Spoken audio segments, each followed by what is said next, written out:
Zebra 3, Zebra 3. Alerte Action Joe. Alerte Action Joe.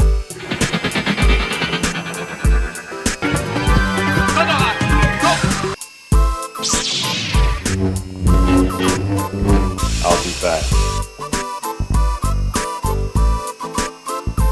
Ok, ah ben, nous voilà de nouveau, toujours au même endroit, toujours chez un collectionneur. C'est pas ma collection, c'est la collection d'un ami, il a du beau matériel, mais j'en parle très à l'aise parce qu'il y a plein de petites choses que j'ai eues, que j'ai encore et puis que je vais vous faire découvrir. Alors ici on a un jouet d'époque, alors pour les Belges des années 70, pour les Français des années 70, alors à l'époque on se contentait de peu, hein. On a déjà vu ça avec les jeux vidéo dans une autre séquence. Je vais l'allumer, n'ayez pas peur, ça ne mord pas. Voilà, à l'époque, ça c'était le top au niveau sonorisation. Évidemment, maintenant, on joue dans une autre cour. Je vais faire taire la bête. Oui, merci. Voilà, c'est mieux comme ça, hein, ça va mieux passer.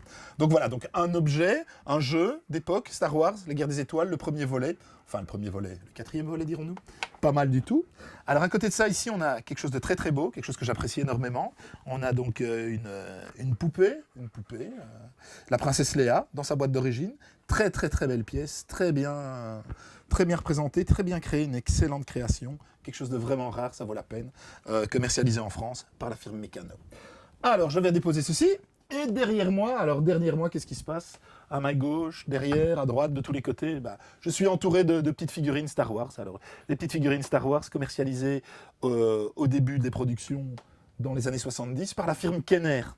Alors, ces petites choses, on a des modèles plus récents qui sont plus élaborés, mais on a des modèles plus anciens qui sont plus basiques. Donc, qui dit plus basique dit coût moindre.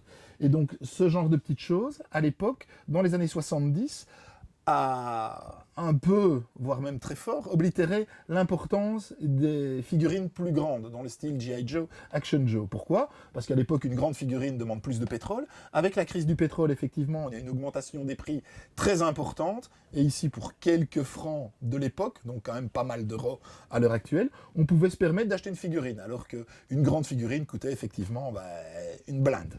Voilà, alors on a plein de petites choses, on a effectivement des petites figurines. Alors, qui dit figurine, bien entendu, dit entre autres des playsets, comme nous avons derrière nous une base ouverte, l'étoile noire, très beau, hein, un jouet d'époque, en très bon état, très intéressant, très rare, très difficile à trouver. Nous avons d'autres petits véhicules qui se trouvent ici, à ma gauche, là-bas derrière. Enfin, tout ça, c'est du très beau, c'est du très joli, c'est du Star Wars. Alors Star Wars, évidemment, le gros avantage de Star Wars, c'est que ça n'a pas d'époque, c'est pas daté. Pourquoi? Parce que, évidemment, vous savez tous que Disney nous fait de nouveaux films régulièrement. Donc ça veut dire que ça reste à la mode, ça reste in the mood, comme on dit. Et voilà, Star Wars. Star Wars, je pense que j'ai tout dit en quelques minutes, on pourrait en dire plus, beaucoup plus, on pourrait passer des heures, bon c'est pas le but de l'émission, hein. Le but de l'émission c'est quoi? C'est de faire revivre la passion, la nostalgie, le vintage, le rétro, voilà. Écoutez, au plaisir de vous voir dans 15 jours avec de nouveaux produits.